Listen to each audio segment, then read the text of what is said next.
Good afternoon, everyone. Welcome. We're going to get started. Good afternoon. I'm Jordana Belkin. I'm professor of history here at the University of Washington, and it is my very great pleasure to welcome you to the 2025 Stephanie M.H. Camp Memorial Lecture in the History of Race and Gender. I want to start by recognizing that the University of Washington is housed on land of the Coast Salish peoples, land that touches the shared waters of all tribes and bands within the Duwamish, Swinomish, Tulalip, and Muckleshoot nations, and we acknowledge these people and their ongoing history. I also want to thank all of those who contribute to the Stephanie M.H. Camp Memorial Fund and keep this annual lecture going. I also want to thank the Department of History, the Simpson Center, the Harry Bridges Center for Labor Studies, and Gender, Women, and Sexuality Studies for their support. For their help in organizing this lecture, I want to thank colleagues Lynn Thomas, Glennis Young, Stephanie Smallwood, Chandan Reddy, Lori Marhofer, and Sasha Welland. And I want to thank our staff, particularly Eric Johnson, Katsu Park, Josh Outfill, and Nick Grawl, for all they did to handle the organizational components of this event. So this lecture honors the work and life of our beloved colleague, Stephanie Camp. When Professor Camp passed away in 2014, she was the Donald W. Logan Endowed Chair in American History. She was a renowned scholar who authored the award-winning and much-taught book, Closer to Freedom, Enslaved Women and Everyday Resistance in the Plantation South, which came out in 2004. She also co-edited the important volume, New Studies in American Slavery, and several essays on the history of race and beauty, a project she was working on before she passed away. Stephanie was known for her grace, her style, her wit, and for her tremendous intellectual generosity as a teacher, mentor, and friend. She was a much-loved mother, sister, and daughter. We always think so much of Stephanie in the springtime. This is why we have the lecture in spring, because of her beautiful garden, and the power she had to nurture and make things bloom. And this is turning out to be an almost perfect Stephanie Camp day. So thanks to all of you for participating in this occasion. Our distinguished speaker will be introduced by our own very distinguished Margaret O'Mara, who is professor of history here at the University of Washington. Her most recent book is The Code, Silicon Valley and the Remaking of America. And she is now working on a project about American billionaires and has to think about them even more than the rest of us do, which is horrifying. But we very much appreciate her coming to introduce our speaker. Thank you, Margaret.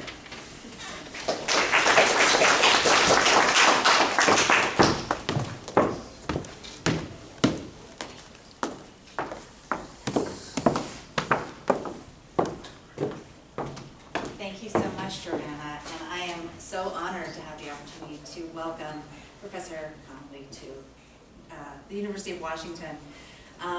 I also have been privileged to have known Professor Connolly for some years as well.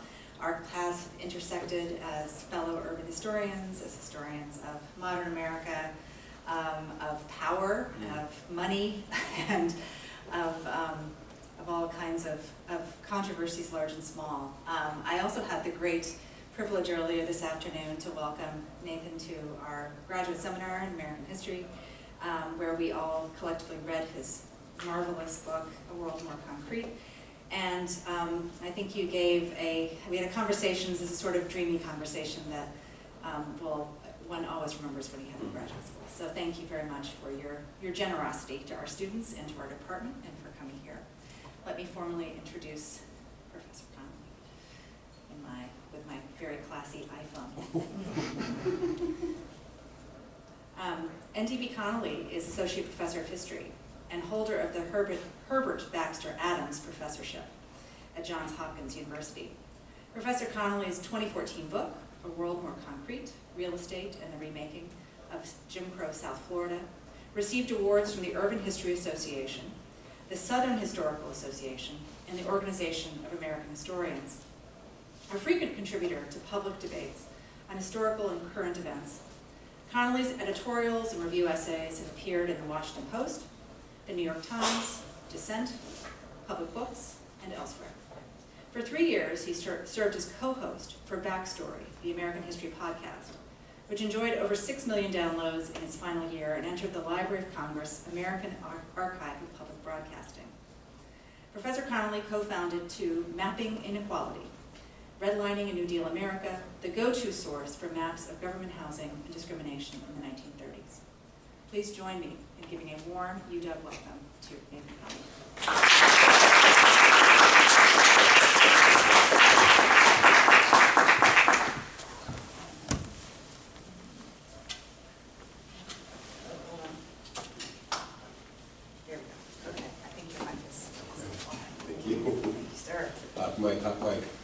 Hot mic.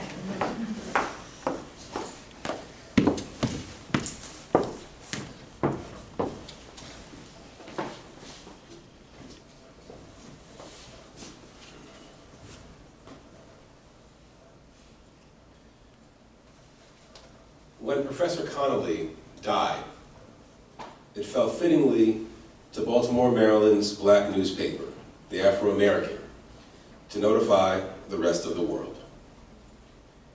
Connolly had been a dutiful son and dedicated father. He'd been well-traveled, credentialed. He'd rubbed elbows with prestigious university types. A man of letters in public, Professor Connolly had published across newspapers and important black studies anthologies. He'd been a polished public speaker who could occasionally be downright inspiring. And what could he have still been had his light not been so abruptly extinguished? Lament with me for dear Professor Connolly. He died more than 80 years ago. Professor William Sullivan Connolly, or Smiley as he'd been known, was my great-grandfather.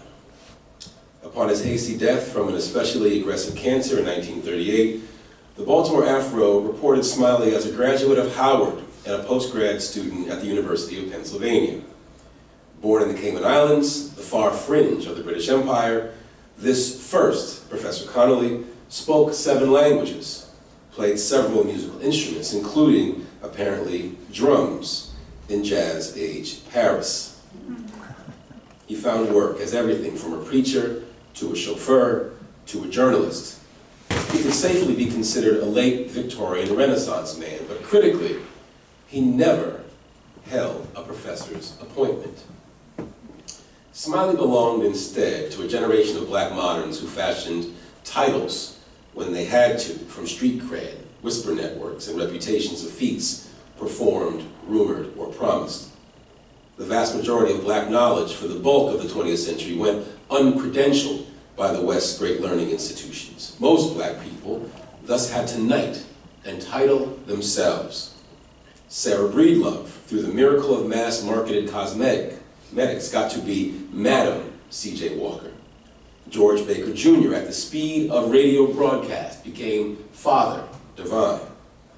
Jamaica's great Marcus Garvey may have failed to harness steel ocean liners or realize his hoped-for black empire, yet even he, in 1920, got to be the provisional president of Africa.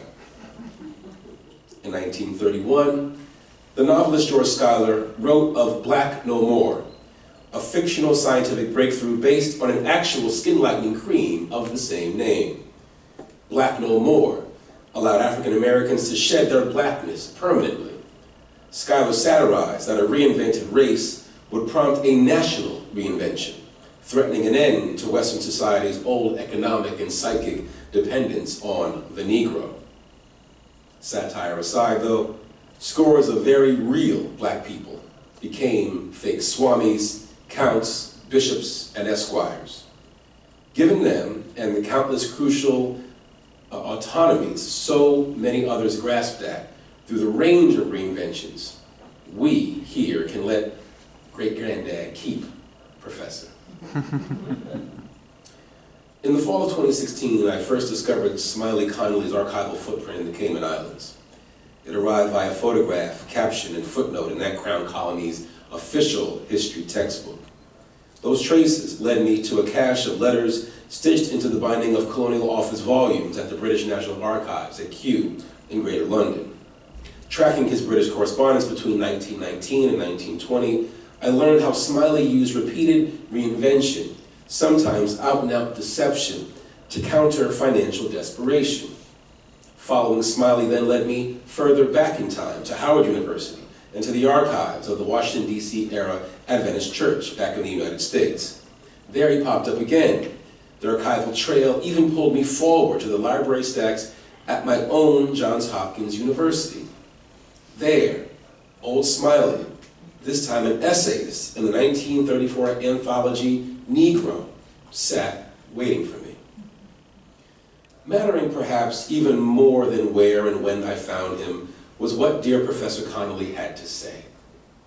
Against British viscounts and clerks, he thundered on about the violence and imposed poverty he'd seen and experienced in England during the global Red Summer of 1919. He'd argued against racist Adventists in 1909 hosting segregated sessions at their annual conference. In his Negro anthology essay from '34, Smiley even laid out a militant, albeit masculinist, vision of anti-authoritarianism. He presaged the decolonial politics set to flower across the British West Indies only a few years later. Quote, "What we need is not men who will make the world safe for democracy," he spat, "but men who will make the world unsafe for autocracy," unquote. Prior to these finds, my family had no living memory of Smiley's time in England or his apparent radicalism under empire. Our truncated collective telling of his life never afforded Smiley such context or content. Family lore I'd heard growing up rendered Smiley only as a genius or a fool. We allowed for him certainly to be educated beyond the usual conventions of his racist age. Truly, we asked great-grandfather to haunt us, the unlettered, like a late Victorian apparition. He was the grainy, diploma-robed golem who all but jumped in his mortarboard hat from the newsprint photo affixed to the mirror of Mom's dresser. That's where I first met Smiley, really. Not in some footnote or brick-and-mortar archive, but down on Fletcher Street. 2211 Fletcher Street. Mom's first house sat upright and proud in a South Florida neighborhood rich with fruit trees and zealous street-level drug enforcement. In the late 1980s, I'm only 11 or 12 years old, but every now and then Mom would direct my young eyes to this scrap of family archive. She'd narrate its meaning, recall what she could of his life, and try to remind me that we were more than the sirens or broken bottles outside. Smiley's respectable photos served as portal to our own respectability. Smiley had also been, the story went, the earliest known carrier of the mania. That's what the family in hushed tones called bipolar disorder or manic depression. The mania, at least 2 generations had been told, in fact, prevented Smiley from properly tending to his inherited lands and financial affairs in the Caribbean. It's what left his son, my grandfather, Naldi, the man of the family, a hollow patriarch, managed by the women, some said. It's what left us, Smiley's descendants, scratching through well-dressed economic precarity.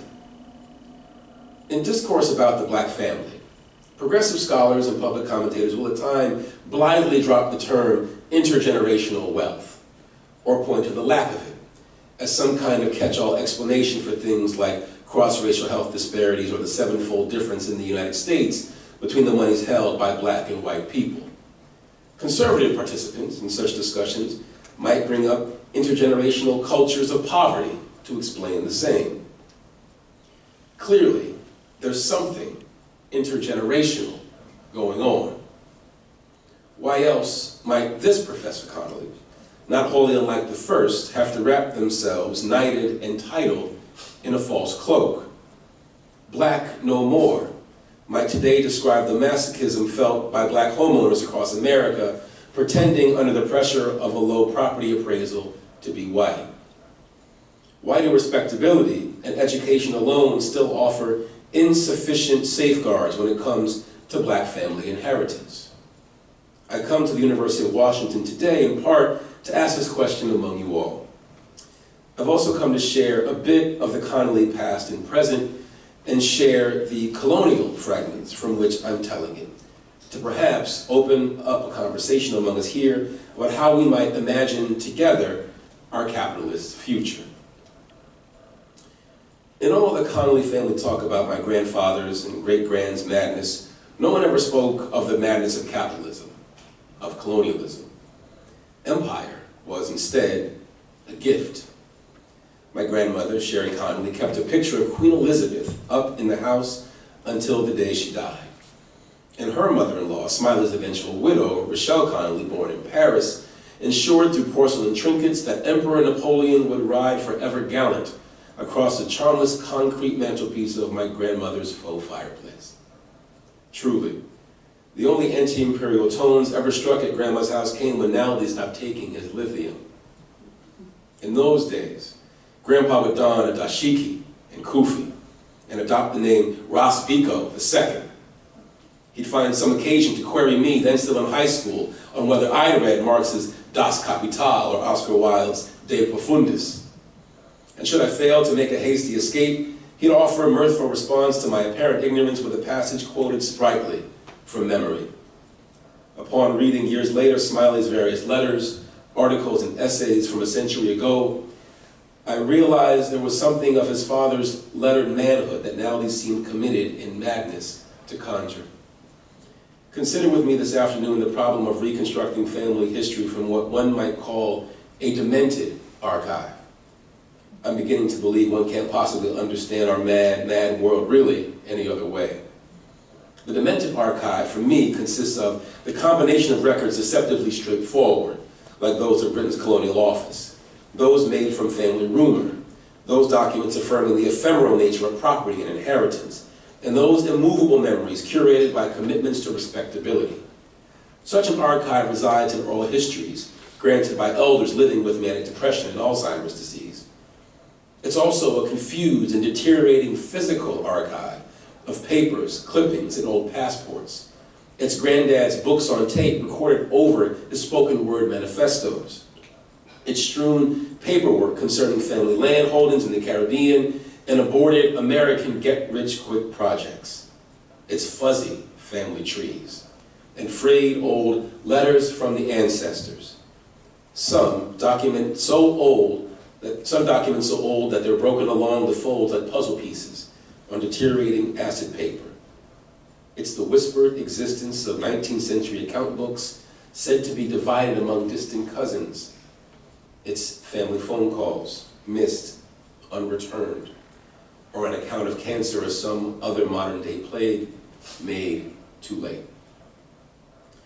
I'm especially blessed to discuss family history, archives, and the price paid in the living out of our stories in the form of today's Stephanie M.H. Camp Memorial Lecture. Professor Camp's sensitivity to interplays of gendered resistance in spaces of capitalist domination resonates strongly with my own values, my own political and analytic priorities as an historian. But there's something far more personal apart from the brilliance of this lecture's namesake. It made it impossible for me to decline today's invitation. Cancer, which robbed us of Professor Camp far too soon, didn't just claim the life of my great-grandfather. It left me without my grandmother in 2006, my mother in 2022, and my beloved wife, Shani, just last year. Like Stephanie, Shani worked archivally in Black Studies. She was my best friend and partner in all things, and again, proximate to Dr. Camp, 47 years old when she passed, mother to our 3 children. And the only good reason I could possibly imagine for leaving those children on the other side of the country, even for a couple days, is to stand in recognition of and living testament to the incredible women whose minds, courage, and memory still sustain me personally, and that sustain our shared scholastic vocations. We must lean on those and other ancestors now, especially, as those vocations fall under direct political and institutional assault. Intimacy, I've learned tearfully, is not limited to our relationships with the living. It carries us through the work of writing history for future use. In that spirit, I especially thank Professors Jordana Balkin, Lynn Thomas, and UW history staff, and the many new friends and longtime comrades who allowed me to share some of this history, and who've made my latest trip to the University of Washington such a warm one. Now, from the Demented Archive, I have been building a book called Four Daughters, an America story. The manuscript principally explores the experience of women of color in the United States following the breakthroughs and setbacks of decolonization, second-wave feminism, the civil rights and nuclear freeze movements. Four Daughters provides, too, a fresh look at how families survived and, in rare instances, redirected the evils of right-to-work politics, the war on drugs, and the establishment of investment banking in the greater Caribbean. It considers, indeed, how immigrants and their children curate and endure what we could even call a Caribbean history of the United States. It's a rendering of a working-class Atlantic replete with recurrent radicalism, lingering imperial fealty, and serial land and wealth expropriation in island homelands. Through the lives of my mother and her three sisters, four daughters of West Indian immigrants to the U.S., the book treats the experience of Black people, and principally Black women, as the outcome of multi-generational Atlantic world processes and, critically, again, practices of colonialism, migration, racial awakening, and attendant political retrenchments. For my remaining time, I tell in three parts a braided tale of family and political economy. Each episode parses the entangled themes of reputation, land, and family lore. Part 1, Promissory Notes, exhibits select scraps of documented truth and falsehood, beginning with William Smiley Connolly. It draws samples from the vows and imperial expectations upon which one family, my family, has based its story. Part 2, The Inheritance, considers a material precondition of those promises and expectations, the Connolly homeland of the Cayman Islands. It explores the literal paper and paper-thin explanations those family lands generated, particularly as the Caymans went from the margins of the empire in the 1930s to a center of offshore finance in and after the 1960s. Part 3, Unsettled Accounts, locates the meeting place of late capitalism and family talk of the mania. It casts the Connollys and Hughes that consider how we've all assumed some measure of personal responsibility for our absurd, enduring, and structurally colonial predicament.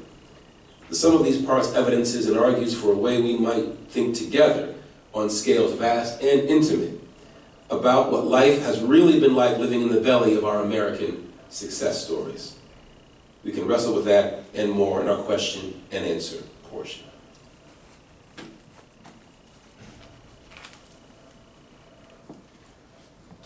Part 1, Promissory Notes. With intention, I start a story about post-imperial women with a colonized man, William Smiley Connolly, effectively the first Connolly modern. The patriarchy, colorism, and petty bourgeois survival techniques articulated around his comings and goings shed light on the shared cultural grammar governing the Atlantic family and their wider world. Moving through and past Smiley's life to the lives of select Connolly women highlights how colonial-era precarities followed families across continents and generations. I must say, too, that to start with William Smiley Connolly means to start with a lie. I'm afraid he is lying. This phrase, written in almost caricatured British understatement, stopped me cold several years ago as I researched Smiley's demand for financial support from Britain's colonial office in the British National Archives.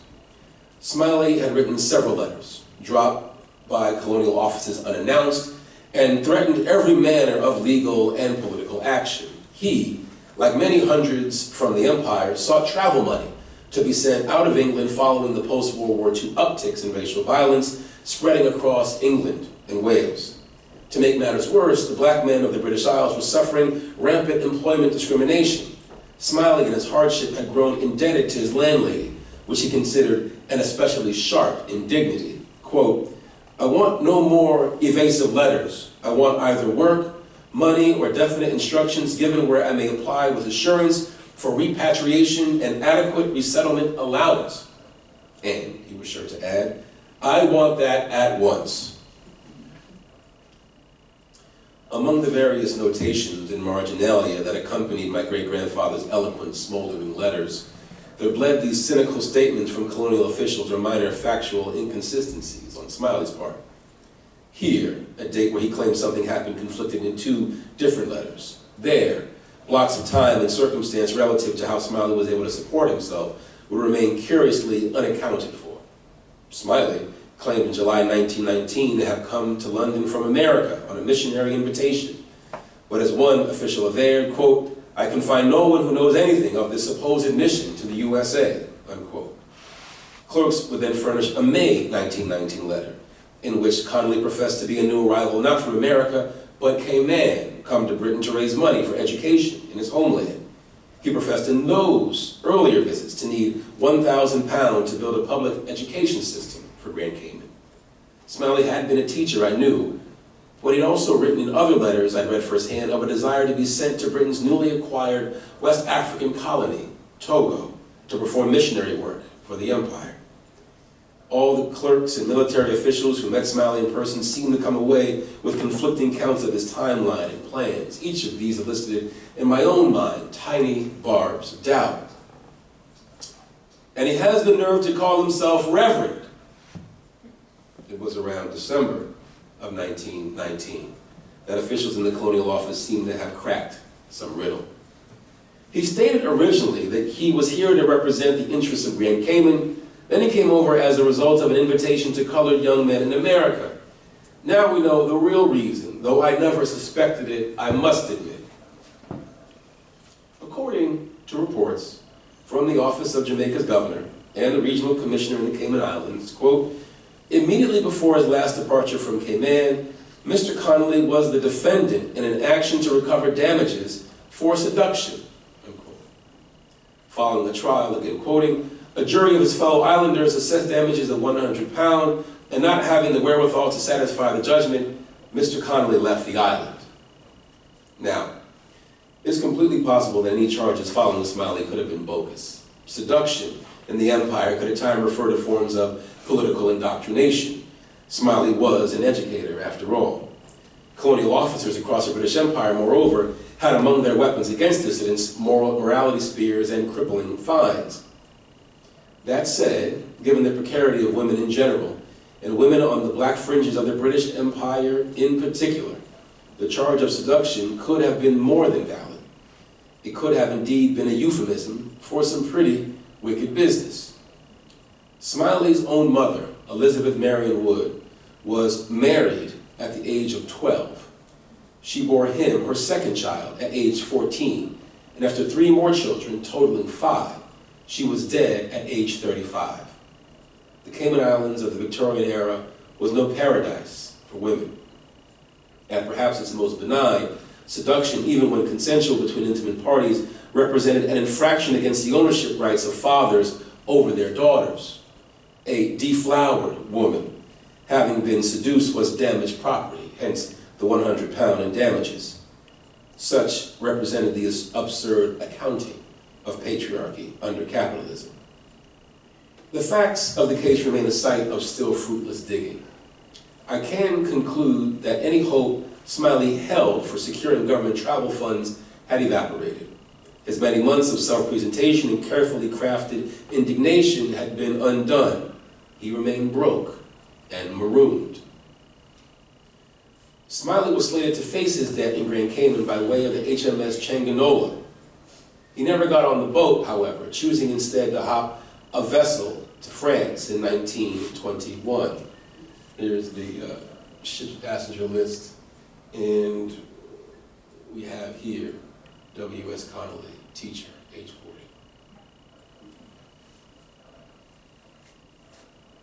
There in Paris, William Smiley Connolly engaged and eventually married Rachel Aimée Dubuis, my great-grandmother. A white woman born in the City of Lights, Rachel had been raised in a convent and had met Smiley through a mutual acquaintance, Smiley's piano teacher. The pair would travel to Cayman by way of Cuba in 1924 and lived by turns between Kingston and Grand Cayman, surviving in the early going largely of Smiley's occasional teaching gigs and Rachel's skills embroidering for white Caribbean elites of both islands. In spite of his college degree, perhaps at times even because of it, Smiley found himself constantly frustrated by walls, stumbling blocks, and ceilings placed between him and more secure professional prospects. Everything, from his uncommon credentials to his white wife, seemed to be at issue. Eventually, Smiley saw he and Rochelle have 4 children. Reginald, my grandfather, he's the one that's here with the curly hair. Michelle, Marie France, the only daughter, and Daniel, who was not pictured here yet.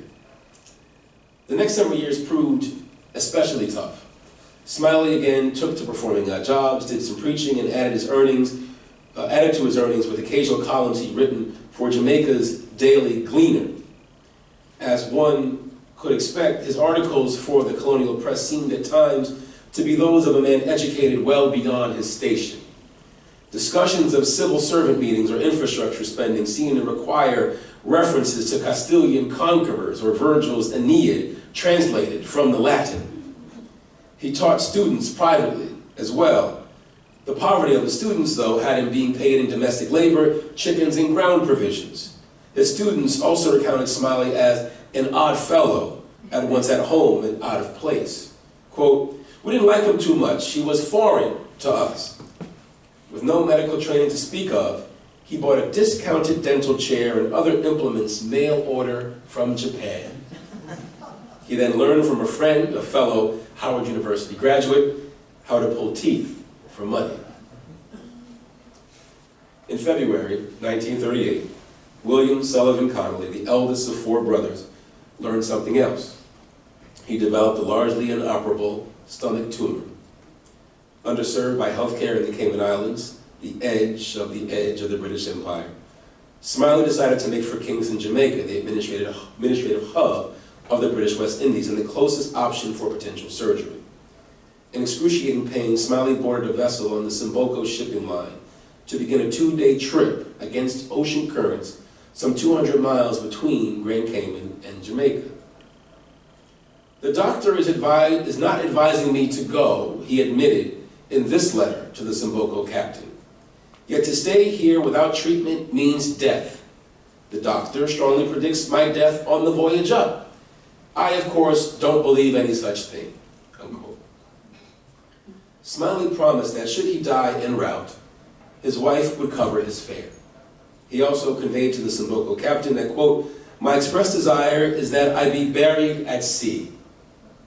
Smiley detailed how much canvas and rope was needed to bury him in the seaman's way. He pledged further, quote, "In case this money for materials isn't sufficient, I shall pay the difference tomorrow eve." Days later, having landed at Kingston, Mr. W.S. Connolly perished, indebted. He remains buried in an unmarked grave. 5 days after laying her husband into the ground, Rochelle gave birth to their 5th child, Gabriel.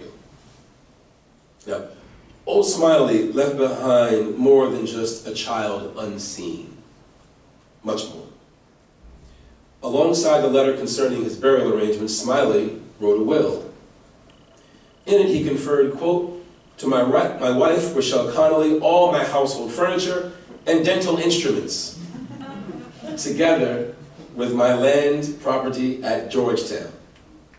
He gave her to, quote, "all my property at East End, with the express proviso, however, that should she desire to sell or in any way dispose of the lands at East End, she should first communicate with each of my brothers respectfully, Cecil, Luther, and Bunyan, and get their individual reply before disposing of such lands." Unquote. Smiley maintained, again quoting, "I desire them to have the first opportunity of purchasing said land so as to keep our family estate unbroken." Part 2, the inheritance. The East End estate was over 100 acres.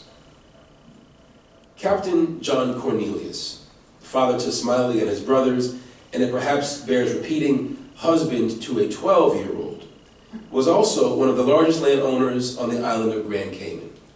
He had apparently been disappointed with his son's decision to run off to college in America.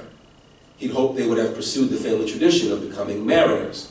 As punishment, He gave the brothers, who'd all attended Howard University, the worst kind of land, sandy, rocky, upon which no food could grow, coastal land, over 100 acres of it. Now, before we get all excited, recall it's 1938.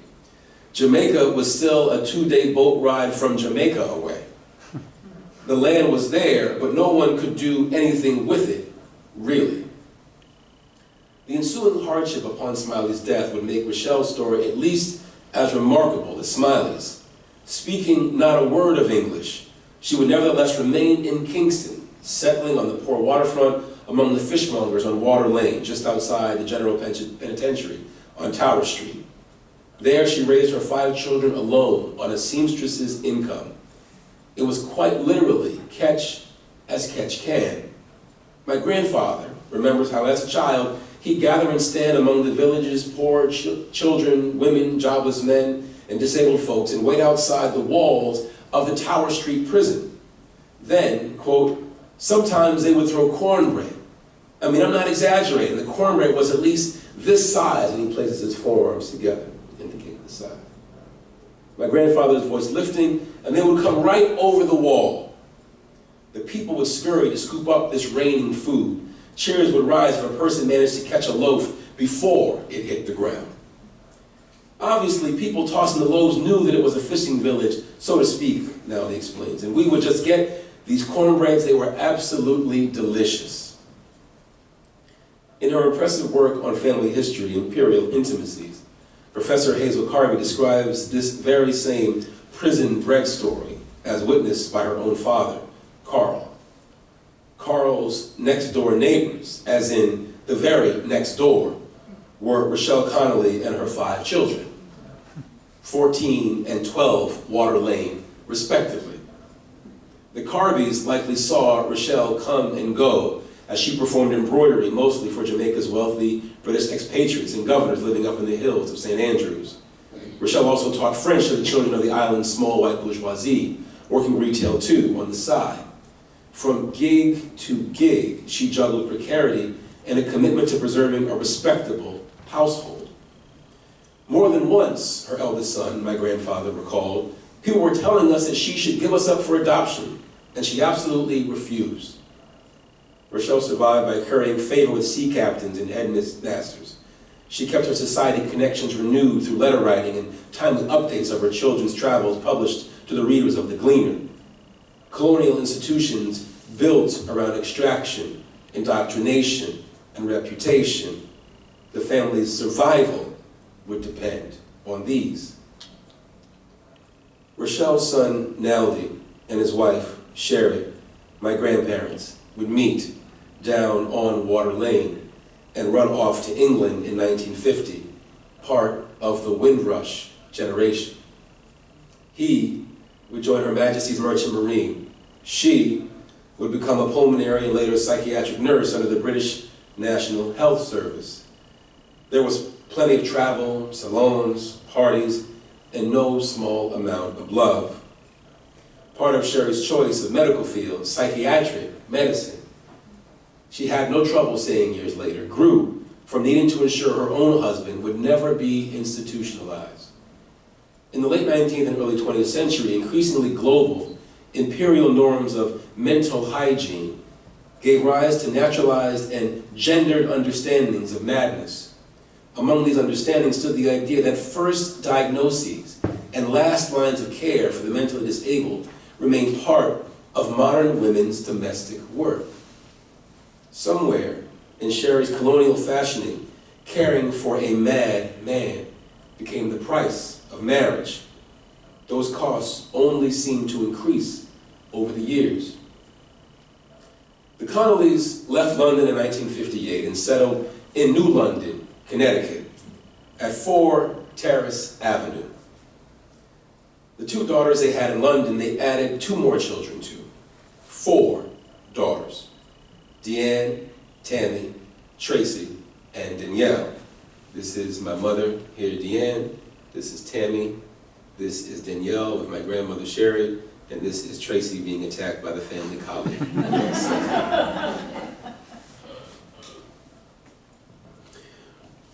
Rochelle followed the scattering of her children as they moved from Jamaica to France to England to the promise of the United States, eventually moving in with her son Nally, Sherry, and the children in 1963. Rochelle and my grandmother became especially close. The pair spoke for years about their own experiences married to challenging men.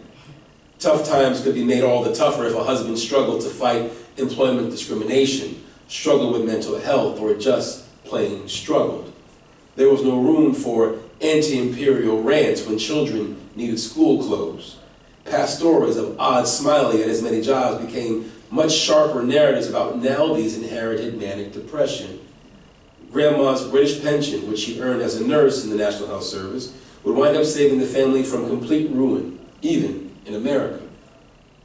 Though Smiley had died in 1938, his widow, Rochelle, and his son Naldy, and his son's wife, Sherry, lived long enough to see that the end of empire, in name, did not remove many of the empire's daily expectations. The same truth would be felt by the women they jointly raised. Long after the start of decolonization, survival for the Connollys meant never really withdrawing from old colonial values or arrangements. One still had to remain preoccupied with the symbolic capital of education, of reputation, and with the acquisition of what the world might consider marketable skills and appearances. A certain imperial pragmatism required families like the Connollys to hook their fates onto something, even if those things included institutions steeped in sexism and white supremacy. The Merchant Marine, or the width of one's nose, the British National Health Service, eye color, and hair texture, banks and universities, marriages and fair-skinned children. These and more provided the vessels of aspiration. Letters of recommendation were one's freedom papers. As the mid-20th century welfare states of the Anglo-Atlantic world first expanded, then receded, the crown, or later the country, couldn't promise you many entitlements. All you got, at best, under our Atlantic democracies, was an invitation to apply. Theirs, ours, was and is a world of a certain kind of rationality, to be sure, but it's also a world that could be unkind to the point of not just desperation, but madness. So informed by the world as it seemed to be, my grandmother told me herself years later, recounting a lesson she tried to impart to her girls, quote, "To make it in America, you must marry a man who is either rich, white, or educated," unquote. Smiley had been plenty educated, but he was just too black and at the worst possible time. My grandfather was plenty handsome and light-skinned, but he had an 8th grade education at best, and my grandmother swore that her own precarity came from not following her own advice, really her mother's advice. Her children were similarly stubborn. Her eldest, my mother, by grandma's telling, found the poorest, blackest, most uneducated man she could find. Grandma swore, but only briefly, that nothing good could come of it. Hypergamy, the act of marrying upwards, had never once been a word uttered in the Connolly home, likely never during any generation. In the imperial cultural text by which our family lived, however, fewer notions held more power. The family homeland of Grand Cayman was already wed to England. And while across the decades the land inheritance sat, the Caymans fashioned from its bonds to Britain a series of incredible economic transformations. Before the 1950s, Anglo-Atlantic concerns with Cayman remained relegated to shipments of turtle meat, rum, and other West Indian goods. At that time, Georgetown, pictured here, didn't even have a 24-hour electrical grid. Then, 3 major shifts happened. First, in the 1950s, a combination of changes in the global value of British currency, the waning legitimacy of British colonialism, and the discovery of tax loopholes prompted Britain and its allies to take newfound interest in outfitting many of its more remote colonies for offshore banking and currency exchanging. Second, came the anti-colonial politics of the early 1960s. Concerns about the arrival of black majority governments and threatened socialism in the West Indies struck the financial sector as a fresh and unnecessary instability. The old Connolly homeland offered anxious investors from the United States and the United Kingdom projections of a white political climate, really a white regulatory climate. No threatened nationalization of banking services, no demands for microfinancing among local populations. We've grown quite comfortable describing late capitalism as a critical site of discontinuity, the birthplace of so-called neoliberalism. Yet, quite contrary to our predisposition for tales of rupture, Anglo-Atlantic capital in the 1960s and 70s pursued a certain administrative and racial continuity, one that the Cayman Islands uniquely provided. Cayman, Union Jack aflutter, became the colony for decolonizing times. Jamaica in 1962, Bahamas in 1973, Bermuda in 1979, one after the other, financial services in these islands pulled up stakes and relocated to Cayman. Third and finally, with the arrival of offshoring, came new forms of predatory real estate speculation. The real estate pages of the Wall Street Journal, New York Times, and Financial Times erupted with any manner of advertisement declaring liquidation of 70-year-old estate. The white financial press touted the island's status as a British Crown colony and declared it 100% tax-free. What's been called the Second British Empire, an empire of finance, would effectively turn the white man's burden into white capital offshore. Alongside sites in the Seychelles, British Virgin Islands, Jersey, and elsewhere, Cayman quickly became home to shell companies from across the globe. Lawyers from Britain, the US, and Canada joined the architects of growth in Grand Cayman to ensure the complete absence of taxes on income, property, capital transfers, corporate profit, and inheritance. Investors across the Anglo-Atlantic soon set up trusts where they transferred income, capital gains, and preserved estates. Thanks in part to Grand Cayman, all inheritances in places like the United States would not be created or sheltered equal. Through the 1970s, American money that would have been taxed to pay for any number of services and public goods inside the US moved instead as debt and stock into the offshore slipstream. Cash-strapped cities like New York and Chicago struggled to fund education and social services.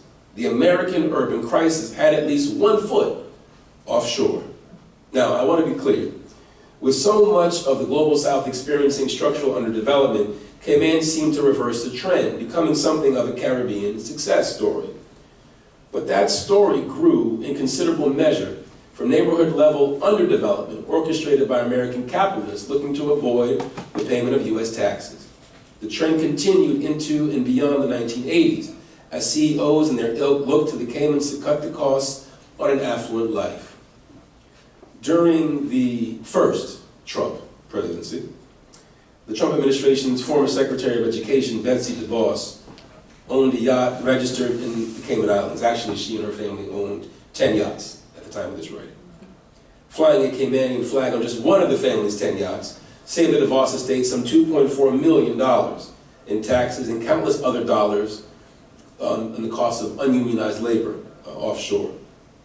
After some 500 years, it seems, pirates still bury their treasure in the Cayman Islands.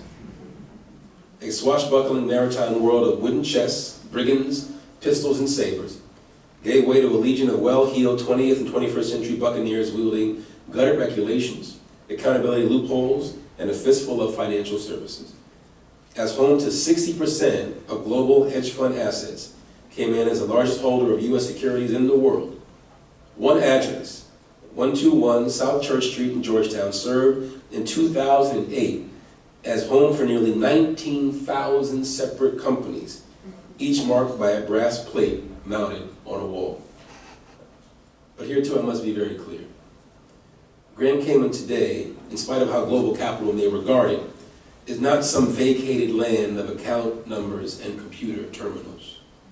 Cayman and its people, be they born there or like me, owing their existence to there, matter: family, love, land, history. It's the danger of all that romance being drowned out by sociological horrors that leaves the future of an entire Atlantic world reflected and potentially decided in that supposedly far-off place. It has the highest per capita incarceration rate outside of Russia, an automobile fatality rate 6 times that of all of North America. Those, sadly too, are also part of the so-called offshore life. Part 3, unsettled accounts. Thank you for staying with me. Before she died in 2006, my grandmother, from her breakfast table, would sometimes mourn how Jamaica gave up the benefits of subjecthood. And she would always point to Cayman as proof of Jamaica's folly. Enveloping the lament would be mentions of past idyllic Caribbean life, and occasionally images of Smiley in the photo album, wearing a kilt, on a wall, framed and poster size, playing the drums. How many languages did he speak again? Was it true that he was married to, like Grandpa? Talk of the mania tends to go hand in hand with talk of the land. They're selling land in the Cayman Islands by the square foot, you know. Why, folks wonder, did Smiley wait until he was on his literal deathbed to get his affairs in order? Who had all the paperwork? Wealth just beyond reach signals the meager worth of men touched by the mania. And what of those 100+ coastal Connolly acres?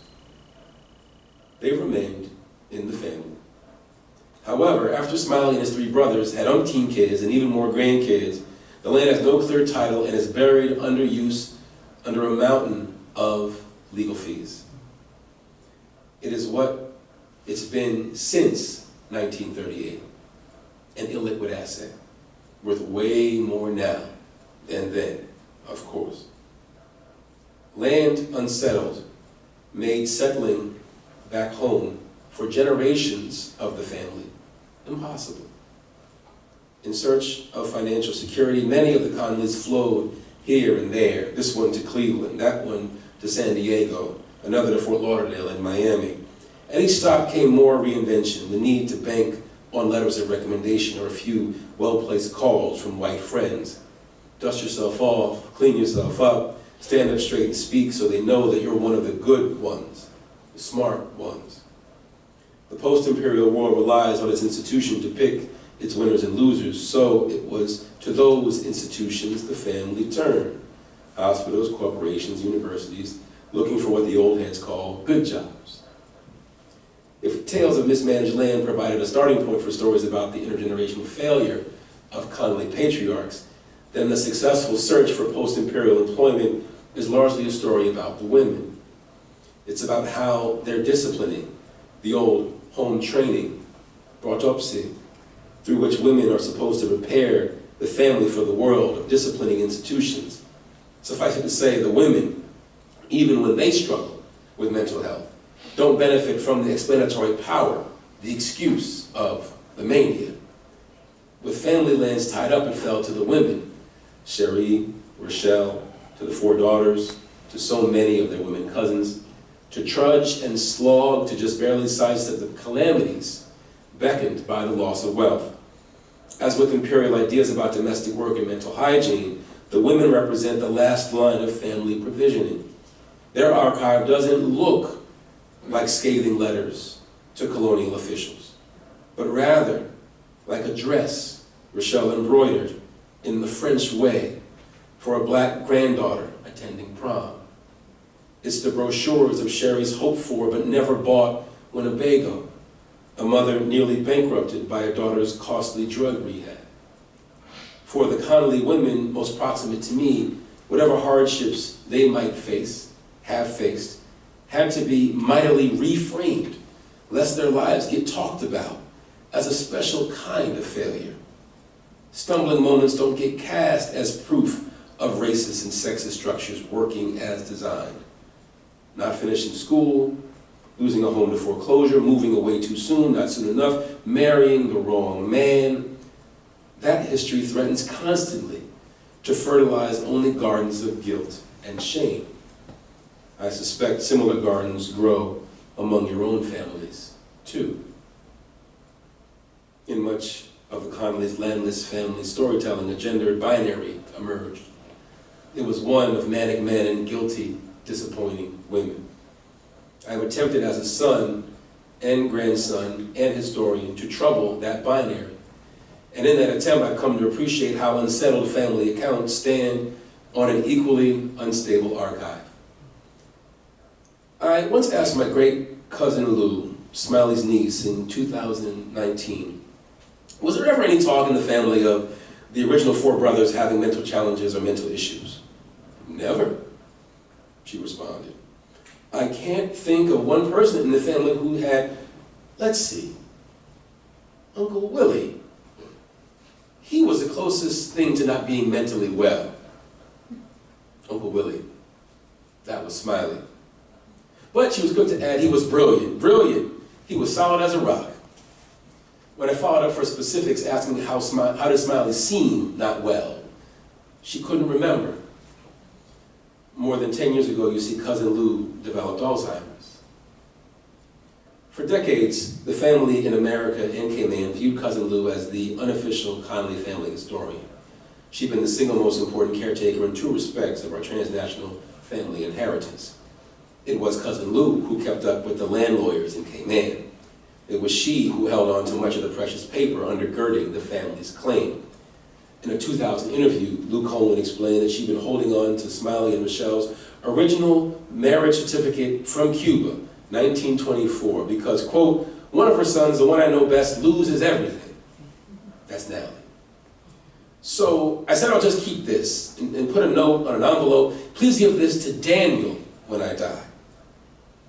She died within months of Shawnee last year. Daniel is Natalie's younger brother. With Lou called home, Uncle Danny has proven to be that most elusive thing in Connolly lore, a responsible man. He kept what Cousin Lou had given him and more. I know because in November 2016, he brought it to the Cayman Islands for a family reunion to celebrate Natalie's 90th birthday. Now, allow me to set this image in your mind for a second. Picture mansions, gathered like crabs on the shoreline. The official terminology for a group of crabs is a caste or a consortium. Rum Point in the Cayman Islands, where we stayed in 2016, might be called a caste or a consortium of mansions. These shells of multinational capital lay empty. And for a mere $15,000 a week, you can crawl into one of these hollow homes. 15 Connollys pulled our money to rent one of these. You may know these kinds of places with outdoor furniture nicer than your indoor furniture. And less than 30 minutes from where we were temporarily and expensively housed, sit today the Connolly lands at East End. Find a blacker thing, I dare you, paying through the nose to sit in the shadow of your own inheritance. On this family reunion / research trip, Shani and I, rolling with the kids, resolved to work in the Cayman National Archives. We also promised not to let the delights of the Caribbean in November go to waste. We've had only half days in the archives, 9 a.m. to noon at most. At the end of our very first day, a day of some respectable archival hits. Uncle Danny, what's this? Grandpa's brother brought his envelope to the reunion. In doing so, dear uncle allowed the letters of the ancestors to wander right up to me. On a pair of innocuous paper pouches, he penned the words, Cayman Papers. These were the foundation of the family's unresolved land claim, I learned. But there were also so much more. Family keepsake documents, 100-year-old letters of recommendation from Smiley's professors at Howard, original travel papers of my great-grandmothers from France, maps, family genealogies, Rochelle's handwritten notes going back to the early 19th century, poems, IOUs, thank you notes, and newspaper clippings. this swampy stretch of earth that had proven to grow neither crops nor dollars had grown documents, and from those, through its people, different stories. It's given me, Cousin Lou's backup family historian, the story I've told you today. Cousin Lou and Uncle Danny managed to keep treasure documents from getting gobbled up by Grandpa's struggles. And yet, Cousin Lou's Alzheimer's meant that before Danny could even get a fraction of what she curated, she moved into an assisted living center, which required, with the help of other dedicated family, radically streamlining her life. The archive, in the process, threatened to fracture again, this time between Lou's nieces, who lived between Ohio, Illinois, California, and Connecticut, 4 different daughters, in a sense. Thankfully, among those women, they've been generous champions of family history. They opened their doors, preserved Lou's files, and granted me access to new archival treasures and a new ring of Atlantic connections. Then there have been the Connolly daughters who continue to call K-Man home. They're all part of the Connolly family diaspora, so to speak. For weddings and birthdays with hand-transcribed family trees and documents of their own through phone calls and meetings with relatives and lawyers, they had kept the winds of time and circumstance from severing our roots, even as we trudge through the darker days of our living present-day history. In closing, allow me to admit that even with such a personal project, one based on luck, love, and a little archival madness, I cannot claim complete scholarly novelty. I'm certainly not the first to argue that preoccupations with respectability and racism shape Black political futures. Neither am I the first to consider in multiple registers the madness of imperialism. I'm not even the first person to venture a book-length treatment of Connolly family history, in whole or in part. That distinction falls to my former colleague, the New York University historian, Martha Hodes. In her book, The Sea Captain's Wife, Professor Hodes explores how the experience of work, coupling, wealth, and migration determine the experience of race. Her protagonist, Eunice Stone, a white woman from Dracut, Massachusetts, marries a sea captain from the Cayman Islands, eventually leaving behind many of the challenges raised by antebellum and war-torn America.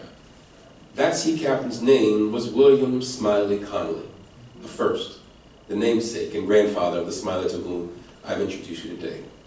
Now, history has been unkind to sequels, I'll admit. Still, I hope with 4 Daughters, a sequel of sorts, to offer fresh attention paid to the familial practices of intergenerational learning and to the structural complexities of inheritance. I'm interested in considering the consistency of certain coping approaches for surviving capitalism. And I seek to explore how those coping approaches, accompanying evolving definitions of working class prosperity, how they accompany notions of bourgeois sanity.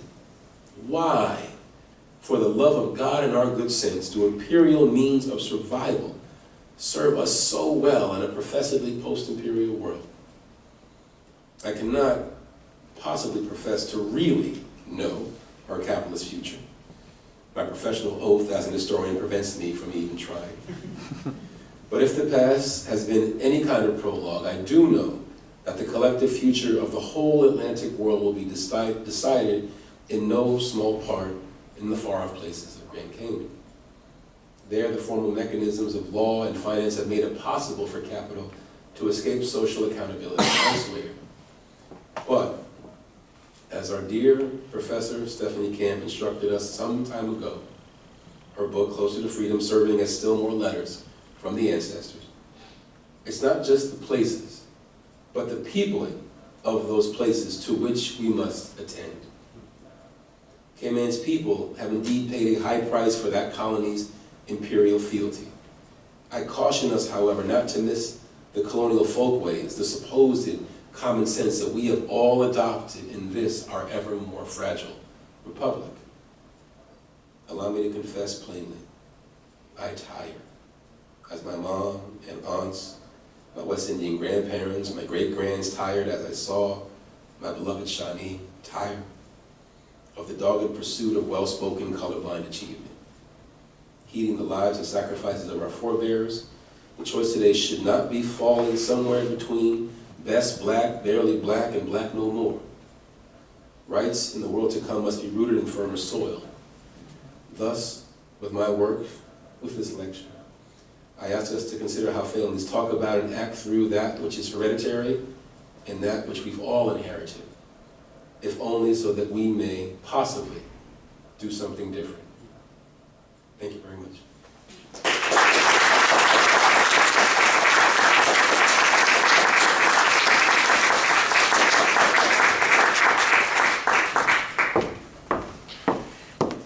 I can take questions? Yes, I was going to ask if you want to direct them yourself. Yeah, that's fine. Okay, great, go ahead. Questions for Professor Connolly? Yes. So first of all, that was magic, poetic, beautiful. Thank you. So charming, and so much going on. For those of us who know something about Caribbean history, not too much, learning about the Grand Cayman and the turn towards tax haven, a whole different political economy, Right. is surprising and shocking. Can you tell us a little more about how that registers for the inhabitants? I mean, you alluded Yeah. to it, but I'm just wondering, and in your family's history, the land, the legal status of land, obviously a huge problem that you're trying to deal with. Right. Is there something about British colonial law that affects that in a particular way? Anyway, so the political economy of the Grand Caymans is, Yeah. No, thank you for that question. So, Caymanian history is really quite incredible because, the way that their relationship with Jamaica worked, there was a fork in the road moment where Jamaican independence was clearly underway, and Cayman had to basically decide if they were going to be a dependency of Jamaica and continue to depend on their infrastructure for the administration of the island, or if they were going to hold on to their crown colony status with the UK, with Britain in particular. And one of the most, I don't know how I even describe it without being condescending, one of the most striking examples of democracy on display in the Caribbean, they decided their course of action by applause. This side of the room sounded louder than that side of the room, so therefore we're going to stay connected to the UK. And that was it. It was done. Now, what's interesting about being in the Cayman Islands is I had the chance to deliver this talk at the University College of the Cayman Islands. And so this was in January of last year.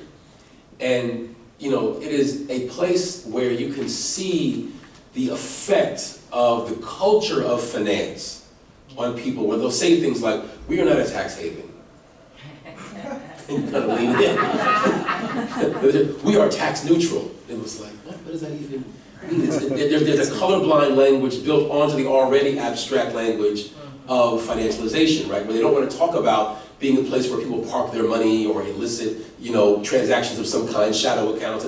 Everything is about the banking sector being the place that allows for proper commerce and business and so on. And so there's a dual issue where, unlike in places that you find, for instance, like coastal South Carolina or in the south side of Chicago, where black people are really concerned about things like taxes. Because if you don't pay property taxes and somebody buys your tax debt from under you at City Hall or someplace else, you can lose the family land.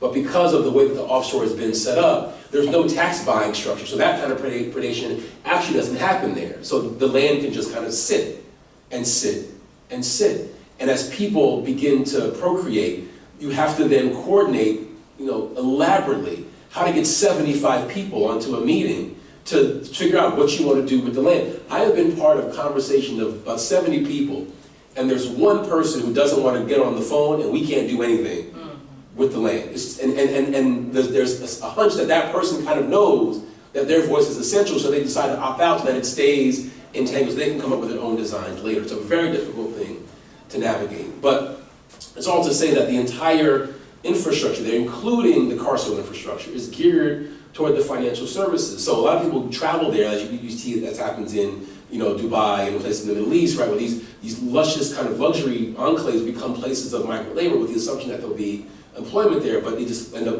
having a very strict and rigid immigration policy. So the political economy of the place is one where tourists are welcome, locals are all funneled into financial services of one kind or another, and any other migrants are treated with absolute hostility, right? And the kind of public spending that will be necessary to deal with the Maseratis and Porsches that are being parked there and the other kinds of infrastructure that's there, you know, or the other luxuries that are there, it doesn't exist, right? The infrastructure's not there for it, hence the traffic deaths, as I mentioned earlier.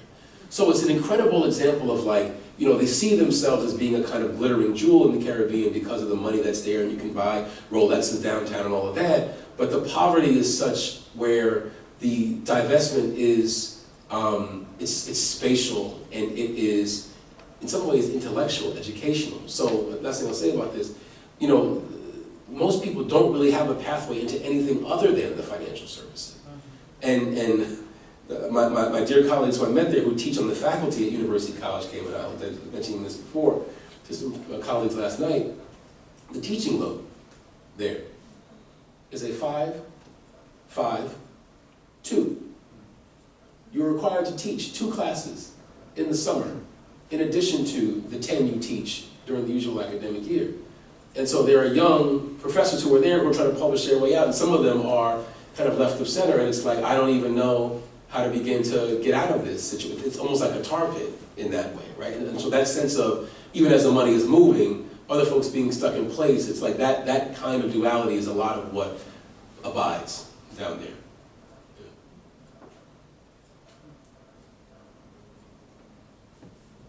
Yes, I'm sorry. With the taxes, some of your work, it reminds me of Andrew Carl's work, The Land Was Ours, Yes. and even some of his later work where he talks about the duality where in this system of white supremacy, white people in this part of the world do not pay taxes, if you talked about with the Cayman structure, and the opposite for black people, they are hyper-taxed, and Right. Andrew Carl, he even talked about how with his research, sometimes it can be difficult to even access to get that information to find out, wow, Right. black people are being super taxed, or white people are finding all these creative schemes to not pay taxes at all. Can you Right. speak to that? Yeah, no, I mean, so Carl's book, The Black Tax, is a very important and long in coming entry into a conversation where, you know, African Americans and really, you know, black diasporic subjects in general had these racialized relationships to taxation, to fee structures, to obviously the anemic public spending that was supposed to come with, in a much robust way, paying high taxes, right? So the example that I pointed to, for instance, in Jamaica, had everything to do with the fact that the British government invested far more in the Tower Street prison than they invested in welfare programs for the poor living off Water Lane, right? So there's a sense of like, well, this is a necessary public expenditure, but helping the indigent is not. And the same was true with the hospital. There were 3 hospital beds for the entire Cayman Islands, which is why my great-grandfather had to go to to Jamaica on that boat in the first place, right? So those are the kind of things where, you know, what the empire is willing, or what the metropole is willing to spend on these lowly possessions is, you know, obviously threadbare at best. The thing that I think was so interesting for me to figure out is how, like, Britain has got all of these incredible, like, post-war dilemmas where they have to reconstruct after the building, or the rebuilding of the country after the war. They've got these possessions that they have to figure out what they want to do with, and you basically have to come up with a way to say that a place is Britain and not Britain at the same time, right? So the whole thing with the offshore is to basically fall into this kind of gray space where you're like, okay, British law can abide, but we're allowing it to be a place where certain kinds of regulations won't exist that would normally exist in the UK. And so that's the thing about that gray area. And then inviting the Canadians and the Americans to basically start drafting the constitutions for the offshore, simultaneous with with Britain's own conversion. So you build an airport, you get the Canadian lawyers on the phone, you get the Americans, and then you figure out a hemispheric strategy, and that's effectively what they did. And so it's about making sure that you can make certain kinds of connections and invite certain kinds of people down to the Caymans, because again, you don't see a presence of the Cayman Islands in like Black Power literature, but they're all over the pages of the Wall Street Journal, right? People talk about the Rastafarians in Jamaica, or they may talk about what's going on in Trinidad with the movements down there, the student movements, and those are important pieces of the Caribbean story.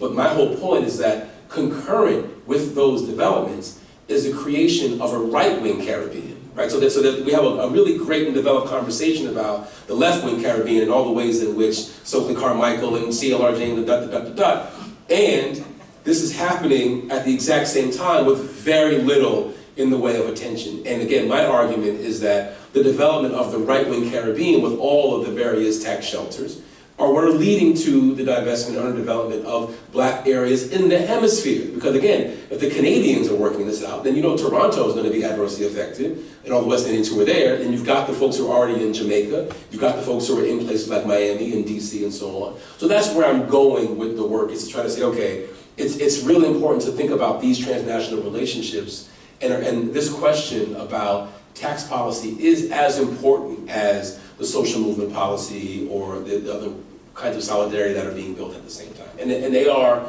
racialized. So it's a black politic, but it's also a white Caribbean politic that's worth talking about. Yeah.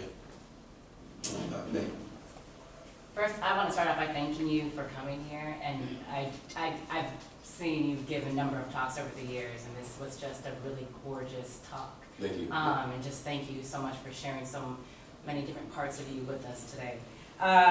My question here is one about, I was struck throughout the talk in terms of your use of archive. And my question here is one about how you think about the archive and how you are, because I think one of the things that has always impressed me about your scholarship is the way that you weave stories together and how you help us see things that many of us don't see. And so I was struck by the archive throughout the talk, and then near the end you said something about how kind of the role of law and capital has made accountability in some ways elusive. Yeah. And I was wondering, because I've heard you talk about obviously race and capital before, but if you could say a little bit in terms of maybe the archive question about how does law fit in the different parts of your story a bit more. Because I'm really interested, because I see it all the way throughout. Like in some ways, this could be the legal history in our capitalist future, right? Like law is so much throughout the story of capitalism, and I feel like sometimes it's only partially told, but it is very much a part of the story in the ways that you are telling the story. And so, I guess the larger question is like, how are you thinking about the archive and the different parts of the archive? What parts of the archive are important to you? Yeah.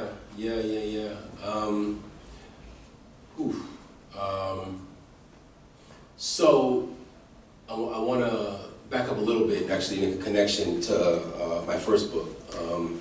When I was working on this book about Miami, it was possible for me to spend time in one place and say, okay, I know I need to go to Tallahassee, because that's where the legislature is. I know I need to try to find what they have in Miami City Hall. I know I can kind of pull together these different kind of brick and mortar collections to tell this story. And it became very easy for me to then say, I need to learn the case law on land taking or figure out the immigration thing, because I know that's going to be a variable in the story of Miami as it's constructed in place. This is coming from the exact opposite side, where I'm following the people around. And so I wind up going out to Warwick, and I wind up finding this little Metropolitan Archive in London, and I wind up going to the stacks in Hopkins, and you know, I have to be okay with having the kind of archival practice where, I mean, as you can see in this, it's a broad definition of what the archive consists of, but it's also one that has to be managed with burning through a fair amount of shoe leather, right, and plane tickets and like all the rest of it, and that's you can tell. I mean, I enjoy that. I revel in that. It does mean though that I have to be a little bit more, as this talk evidences, a little bit more episodic about how much time am I going to really talk about that French line of the story, right? I'd love to go to France and spend like a summer in Paris and do that research, but the book has to come out eventually, right? And so this thing threatens, because it's such an expansive kind of multi-hemispheric story, it could get to be so unwieldy that I actually need to just be able to follow certain kind of key threads and treat the archive almost, and to use the analogy like the way my great-grandmother would use her needlework, right? It's like, my job is to paint a picture, to thread accordingly, and it can't be, an entire comprehensive thing in the way that I was, as a graduate, like, I have to read everything about Miami, I have to find everything about Miami. So that's one piece of it. Relative to the law, this is a really important set of questions, because one of the things that has happened as the project has evolved is it's become increasingly about banking. So I was open to it being a little bit about the church, a little bit about the military, a little bit about the National Health Service, a little bit about, and while those things are going to be there, because I have to basically pick a spot to bear down to understand the regulation piece, the financial thing is really becoming much more important. So, the most recent chapter that I completed, which I was sharing with folks earlier, is basically about the savings and loans crisis of the 1980s and the role that my mother winds up playing as a whistleblower in bringing down a major bank in Miami. But to tell that story, I ended up having to go into how exactly did, under Carter and Reagan, and eventually, very feebly under Bush, how did they try to basically prime the pump to create this situation where people could start swapping toxic assets and do all kinds of accounting and what was legal about what they were doing and what was illegal and what was still kind of undecided. And so, figuring out how somebody was able to buy a $500 million bank with 0.3% down, that's a legal history, right? That's a legal history. And to be able to tell that story while we're talking about home ownership requires 20% down, right? Or, as I do there, and this is another element of this, telling the story of the war on drugs in Miami, where drug dealers are laundering their money by buying banks and setting them up, because that's how flush they were with cash and how bad the regulations were in the financial sector.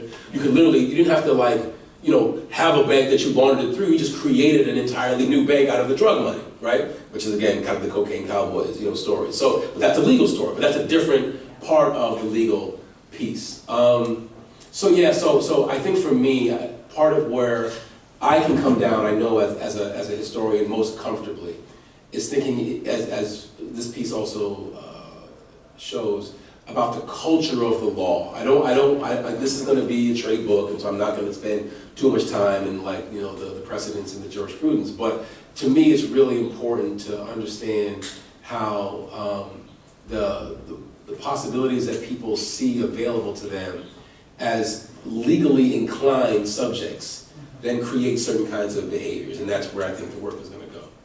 Yeah, we'll go here and then we'll go to the back. Thank you so much for this talk. It was truly stunning and leaves you with so many redolent images. And I kind of want to follow up on Megan's question a little bit and think about how gender and heterosexuality are working in the account that you're trying to produce. In many ways, it reminds me a little bit of Linda Cooper's accounts of the necessity for kind of heterosexual family structure and heterosexual inheritability for the kind of conservative politics that we see emerging in a kind of era of neoliberalism and then in metastasize under financialization. But it also reminds me a little bit of Kathy Cohen's argument about Black heterosexuality as not entirely heteronormative, and the emphases on these kinds of gendered history, women's history, as a kind of non-heteronormative Black heterosexuality that is maybe in the shadow of the kind of Black conservatism of the financial power that is the Cayman Islands. I wonder if you're trying to also tell that, what is it about gender, or maybe even sort of feminized gender, that is a certain kind of counterpoint to the kind of private law that is producing financialization in the Cayman Islands or in the larger kind of circum-Atlantic, where, granted, I know that part of the story is really about Black conservatism, but I wonder if you're also telling a story about how financial power did or did not produce the conditions of migration for these women from both the British Empire period and now to the contemporary period, that they seized for a different kind of political subjectivity, whether it's becoming a whistleblower, whether it's maintaining family forms. So just sort of the non-heterosexuality of the Black women in your family's story for the kind of financial history you're offering? Yeah, yeah. So, I mean, the first thing I would say in response to that is, the Cayman Islands in the pre-offshoring era had, overlapping homosocial environments, right? So you think about a male vocation relative to the seafaring and a largely female infrastructure relative to the caretaking and domestic work on the island itself, right? So that binary was already set up in the way that the Cayman Islands was going to be useful to the empire, right? So that's there from the outset, right? Then you have this other question of kind of personal practice, and as it concerns the family, which is where are queer sexualities allowed, or where are they, expressing themselves, and where might they be, showing up? And that is, I think, a slightly more challenging question, only because I have to deal with the struggle of how much do I individualize this structural question, and how much do I actually tell the personal part of the story. And so in our family, just to be very clear, there's nobody who is considered to be outwardly practicing in an LGBT relationship, even though my Aunt Tammy is very clearly a gay woman, right? And this is one of the things where, in order to just kind of keep the peace, you don't really bring partners around, or they're just, here's my friend, so and so and so. So there's this whole thing going through the 80s and the 90s where, Tammy always had the most sophisticated friends, the most beautiful friends, right? And they always came by, and they were coming in from South Africa, they were coming in from Los Angeles, coming in from Japan. And I remember, again, you walking around the family parties and seeing these statuesque models, and they were all, part of her world. And it was absolutely a place where, queer sexuality was part of the everyday, but she was always very careful about never really bringing that to Sherry's table, right? And so this is where it gets a little bit challenging, where I can say, okay, I will concede the point right off the top that there's going to be ways in which I need to reconcile what is the projection of heteronormativity, what I know is the historical reality. The ways in which people are comfortable talking about that is an entirely different hurdle. And there are parallel hurdles around any number of things that have, again, made shame the greatest adversary that I'm facing in this project, right? Because as much as I try to tell people and encourage people or ask questions of people to draw out their experience, there's still a kind of buttoned down sense of you don't talk about sexuality, drug abuse, mental health, so and so and so. And it's not in any way to make those all parallel analytically, but it is to recognize that methodologically, there's a huge hurdle there. So I want to be careful about not drawing too fine of a point on what may be a causal relationship between, a queer political situation and the outcome that I'm describing in the book. But I also wouldn't dare deny that that's, again, you're talking about a moment of incredible creative and cultural flowering around, any number of, particularly queer black culture, right? Think about Grace Jones and Prince, and they would go to these concerts. All of that was part of it. So this is not a very good answer to your very smart question, but it is, I think, prompting me to have to think a little bit more about how I'm going to ask Tammy some tough questions. Yeah, that's all I can say. In the back, we'll go M, and then we'll go the end and then this side, yeah. Yeah, thank you so much for this tender talk, and how it really honors both Professor Camp and Professor Ma and their legacies. And thank you for allowing us to hold this family story. Maybe going off of what Chandan was talking about, I'm very struck by how you're gingerly trying to tell this story of manhood and womanhood, specifically cisgender manhood and women, at the same time, at a really fraught period where these ideas of black nationhood, nationalism, and racial uplift at the end of the 19th century, going into the 20th century, are really dictating black gender history. And so to watch you sort of think through that binary that you told us. Squirm, is that the word you're looking for? Well, yeah, as someone grappling with it for a single chapter, I'm like, my God. And so, you've been saying taking down the binary of the manic man, right? And I believe you said the disappointed woman. Yeah, I think I was just interested methodologically about how you're going about the analysis and the writing and doing it with that level of care. Yeah. Gosh.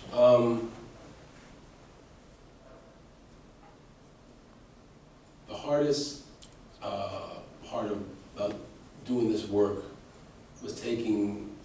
25 years to earn the reputation in the family to be trusted with even attempting to tell this story, right? And I will be in no way able in the time allowed to give you a sense of the complexity of that particular journey, but if you can take a look at those family pictures and imagine what it would like to be my brown ass in that colorless family, right? I mean, Dr. Connolly became a really important piece of that puzzle. I have really enjoyed reading works like Rebecca Scott and Jean Arbrott's Freedom Papers, or reading Martha Hode's The Sea Captain's Wife, obviously, and really thinking a lot about gendered identities in formation, and trying as best I could to make sense of my own memories of some of these things and what is coming across in the archive as it's developing and as I'm encountering it. So I think if I can, in some ways, just leave exactly as, I try to do here, leave some of the unanswered questions unanswered on the page, and trust my readers to want to think about and just ponder some of this without me having to say, in a kind of didactic way, here's another example of like a feminist critique of so-and-so, right? Here's another example of toxic masculinity. And just to, again, put a very, sharp point on it, there's a piece of this that is around sexual violence, right? And the extent to which family members want to even say or have it be explicit around when there's sexual violence being committed by male family members, sometimes against their female family members, when many of the children of those family members are still alive, and so. I mean, that stuff is real. And so I think in some ways, as I look for cues and models on this, I mean, if you read Hazel Carvey's Imperial Intimacies, I mean, she talks about the experience of being raped as a child, and she does it very artfully, and so I think I'm trying as best I can to look for some literary examples of how to get at people's identities and their rationalities from the material worlds that they are touching and feeling. I was sharing with Dr. Francis earlier that I read only for the first time last summer, Toni Morrison's Beloved, Shame on Me. And as I read that book and, began to feel very bad about myself as a writer, I marveled at how, for instance, she described what I consider to be one of the most incredible kind of vignettes on what slavery actually meant, when she describes like Setha putting together her wedding dress from scraps of mosquito screen and fabric, and this is a 14-year-old child who's assembling a dress that she knows she has to then disassemble and return back these scraps to their home. And that is like, that's the kind of thing that I'm after, right? So, concretely, there's a point in Jamaican monetary policy where you move from using coins to using paper. Now, I can give a really, detailed, exacting treatise on like the importance of Jamaican monetary policy and what it meant to people who would show up at points of sale, and whether they had coins or paper actually mattered in terms of how they were treated. Or I can put the coins in my great-grandmother's hand and have her walk out the door and try to find a way to describe her encounter as a woman who was white, raising children without a husband, and capture that the contradictions as the shopkeepers are trying to figure out, do I give her respect or do I malign her for being, poor or, right? And so that's kind of the only thing I know how to do, right, is to be able to say, all right, let the contradictions and the tensions and the paradoxes sit, knowing I've got smart enough readers who can say, all right, this is an example where this woman's experience is completely tethered to all of the compound intersectional identities that she's bringing to this encounter. And I'm gonna do my best to world build to show that, but I can't do it in such a way where I wind up distracting from the embodied and human part of that story, if that makes sense. I mean, that's the thing we're always struggling with, is like, there's an analysis, right? But I can't analyze. So that's the thread. That's the squirming, right? That I'm doing. At the end, then we'll move to the side of the room that I've neglected. Yeah. So, I mean, there's a so much here, right? And our conversation, your conversations with us after the lecture have opened a million new doors, right? On top of what you already gifted us in this graceful presentation. I think I have fragments of two questions that I want to try to stitch together, but maybe go apart. But I'm just thinking of these questions that we've been pursuing in the last couple of rounds, and thinking, you know, obviously telling a family story where one has access to the family gives you a whole set of archives, but it seems like a different, which is incredible and amazing, and all of us benefit from that as your readers, but it's a whole other level of complexity for you to also be in that family. And so I'm, you know, just thinking of how much any family, maybe I'm projecting too much, but any family conversation reunion is so often about competing narratives, competing stories. You know, you just were talking about this, but I just would love to hear you say more about, like, how are you thinking about, like, taking a position around some, like, difficult things, where family members disagree about those things, or where, you know, your work in trying to uncover, or not trying, but uncovering things that people want to keep hidden, or, you know, where you differ from what some of your historical sources say. And I think you named a number of really critical ones, you know, John's question, Am's question, but also you juxtaposed at the end talking about, you know, pursuing a kind of grander inheritance than just what these kind of traces give us, in a way that makes me return to a level of discomfort that I had at seeing your title, or shock at seeing your title into the phrase "our capitalist future," which is not something I normally hear you place yourself. Sure. And so, yeah, just thinking about how you are approaching personally holding it, but also as a writer, these kinds of differences. Yeah. So,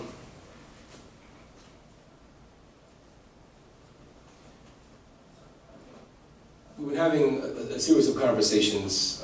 That's where I'm going to get around to the point on this, but I think it's worthwhile starting here. We've been having a series of conversations in certain corners of higher education about whether or not you need more so-called, like, conservative voices on faculty and things like this. We talked about this yesterday. And intellectual pluralism, and let's find, you know, ways of adding some intellectual diversity, whatever the term of the day is right now. And, you know, one of the reasons why those kinds of concerns ring cynically and hollow in my ears is exactly because of the conservatism of the water that we're swimming in, right? When we begin to try to tell stories of any kind. Like, the discourse is so built around these notions of, like, again, individual accountability, judgment, this sense of you know, success or failure hanging on questions of merit, like, and on and on and on. And as I have begun doing this work and bringing back out to people these stories and saying, listen, you know, this is not your fault.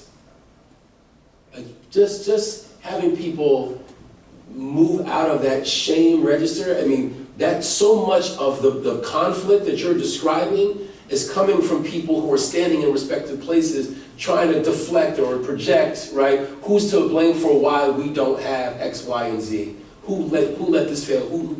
All of that is so dense through these kinds of stories. And, you know, I am not entirely successful in even having conversations in my own family about structure, right? So even as I'm trying to lay out this elaborate kind of thing, I'll bring them things and be like, hey, did you know this happened? Or did you see that this happened? And it's like, oh, that's interesting. And again, on some level, you know, I have to also be, which I hear as an encouragement in your question, humble about the fact that maybe my goal is not to simply rip the veil of everyone's face and be like, no, it's not you, it's this, it's the machine, it's the, like, maybe at some level, I just have to be able to be respectful of and render the fact that people are going to stake out different positions, and they have a right to certain kinds of privacy. And again, I can artfully allude to certain conflicts still being unresolved, right? I mean, that's where my maturity as, you know, someone who can say, as I stand before you, capitalism is our future, even if I despise it, right? And I'm not accepting it so much as I'm acknowledging it as a structuring factor. And so let me not be so haughty as to think I can somehow educate you out of your capitalist mindset, right? Because that's a waste of everybody's time. It doesn't work. So I guess it's a challenge of mine to say, yes, at certain points I am going to, and I have, had very difficult conversations with certain family members. And yet, if I have an aunt that's been happily married for 15 years, 20 years, and she doesn't want to talk about the boyfriend who was a drug kingpin in a different city, that maybe makes a really interesting story about the war on drugs and political economy, but it's like, I'm not going to go there with you. And I'm like, oh, okay, I got it. Like that's, you know, that's just kind of how I have to spin it. The other thing is, and I don't want to be opportunistic or seem opportunistic about this, is that, you know, as people are passing away, there are fewer opinions. And on the one hand, that makes it a little easier to put on the conventional historian's hat, right? Oh, I'm just gonna be here and kind of use the documents. I'm not gonna, you know, smear anybody. I'm not gonna speak out of turn, but I am able to tell certain things. And then, I mean, as you know, I felt as I was revisiting this text and working through it, at the same time, it's like the fact that they're passing doesn't mean that I'm not responsible to them, right? And so there's that sense of indebtedness and, frankly, ongoing conversation. It doesn't really go away, and I'm having to really face that too. All I can tell you is I have to be able to tell a story that represents the many stories as I have heard them, and tries in some large framing way make it the story that I have assembled. So if I can go back to the Seventh example, like I am putting together things that ultimately don't belong to me.